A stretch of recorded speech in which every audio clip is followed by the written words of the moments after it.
Esse vídeo é para falar do problema do Bitcoin e do Ethereum, tá? Se você não sabe, elas possuem um problema, né, que é a parte da escalabilidade. E será que por isso Bitcoin e Ethereum não vão dar certo? Então esse vídeo aqui que você vai ver, ele faz parte do curso de criptomoedas que vai junto, né, com a planilha de criptomoedas ou com a plataforma Controle Cripto. Então, por ele ser um vídeo básico, né, não é um vídeo aprofundado, mas apesar de ser básico, ele trata de uma questão muito importante para as pessoas entenderem que sim, as criptos são o futuro porque são um organismo vivo. Então, se você não entende ainda a respeito do trilema das blockchains, eu vou falar nesse vídeo e você vai ter um entendimento muito mais claro sobre esse assunto.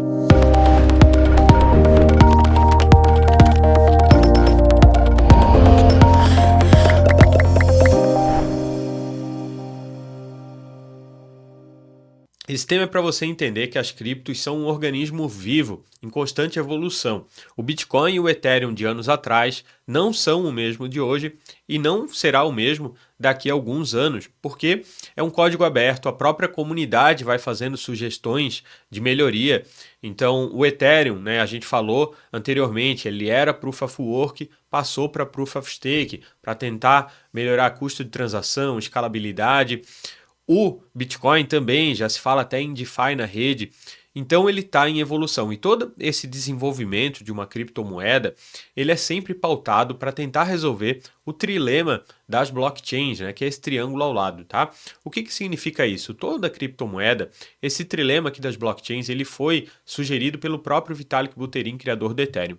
Toda cripto, o desenvolvimento dela é como se fosse um cobertor curto, né, com 3 pontas. Quando você puxa, privilegia um lado, você acaba desprivilegiando os outros. E você sempre consegue atender, né, com mais ênfase 2 pontas desse triângulo. Então, Bitcoin e Ethereum, eles favorecem o quê? A descentralização e a segurança. Porém, qual é o ponto fraco do Bitcoin e do Ethereum? A escalabilidade.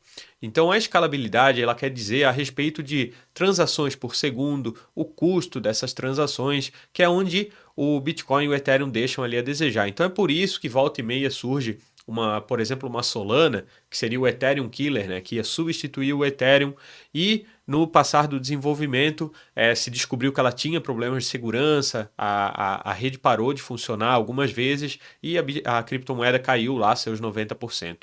Então nenhuma criptomoeda até hoje conseguiu satisfazer esse trilema sem deixar a desejar em alguma dessas pontas. Tá? Então o Bitcoin e o Ethereum eles estão sempre tentando evoluir a parte da escalabilidade sem deixar, né, sem tirar a parte da descentralização e a segurança da rede. E é por isso que começou as sidechains, né, as blockchains de segunda camada no Ethereum, no Bitcoin, justamente para melhorar essa parte da escalabilidade. Então é isso que a gente vai tratar nesse vídeo aqui. Para nivelar primeiro, parte da escalabilidade a gente falou já o que seria. Parte da segurança é questão de segurança realmente da rede contra ela ser hackeada, contra um ataque de 51% na rede, se ela é Proof of Stake, se ela é Proof of Work. Então essa é a parte da segurança. E descentralização é sobre quantos nodes essa rede existe, se existe uma empresa por trás dessa criptomoeda ou se ela é totalmente descentralizada como o Bitcoin. Tá?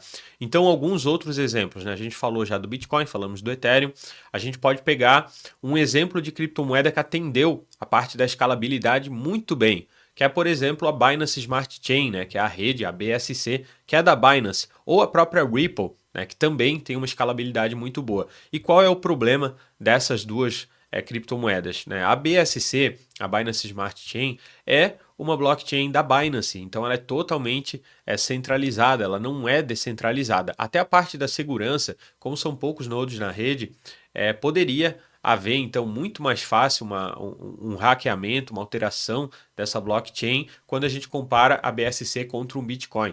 Então veja que ela favorece a escalabilidade, mas ela acaba sempre tirando um outro ponto, aqui no caso a segurança, a descentralização. E agora vamos falar de algumas iniciativas que tendem a melhorar então essa parte da escalabilidade do Bitcoin e do Ethereum. Tá? Por que a gente vai falar dessas iniciativas?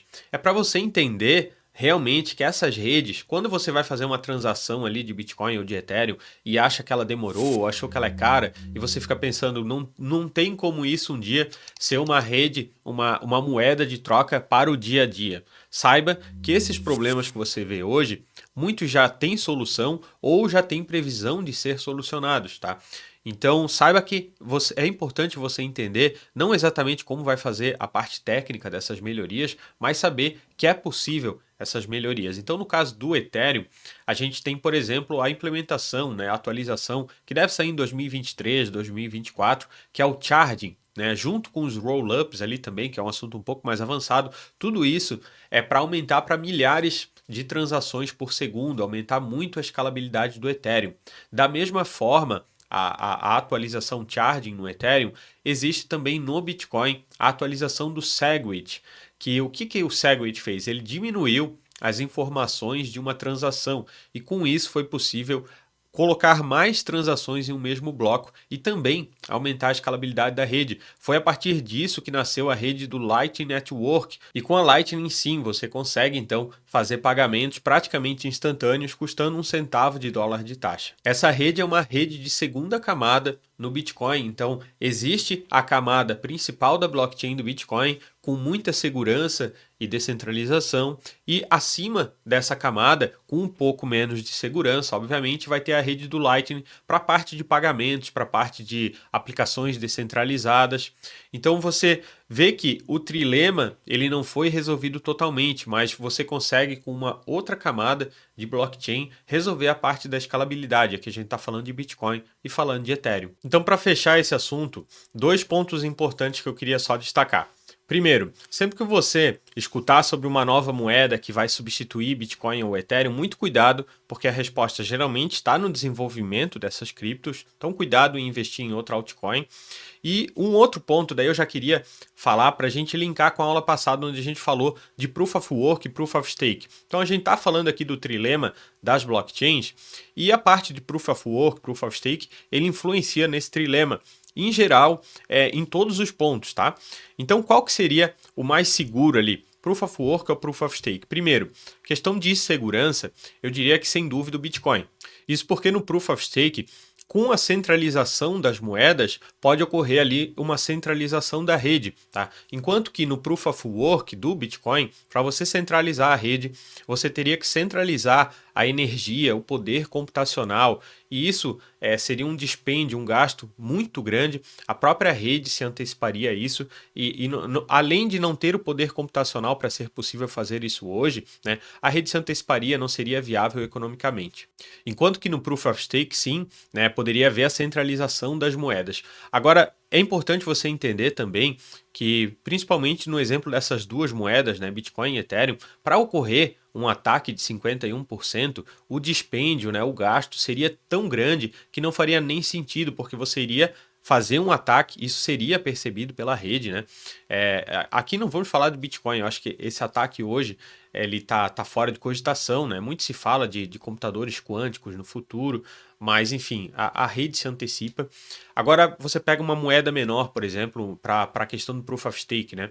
Um ataque de 51% na rede. Tem muita coisa que não faria sentido também, porque se você atacar essa moeda, você tem muito dessa moeda e obviamente ela seria totalmente desvalorizada, tá? Então muito do que se ouve também não faria sentido num ataque desse de 51%.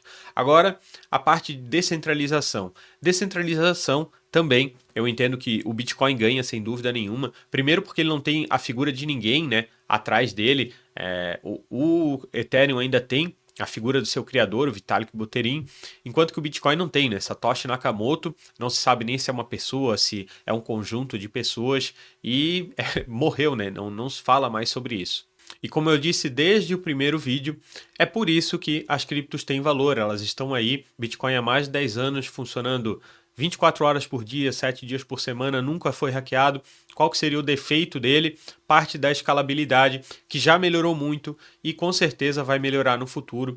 Então, novas implementações como essas blockchains segunda camada, a Lightning Network. Então, você entender que a criptomoeda de hoje não vai ser a mesma no futuro, e os problemas que você vê hoje, existe solução. Cada implementação vai surgir um problema novo e a comunidade vai sempre estar buscando evoluir essa criptomoeda de forma descentralizada.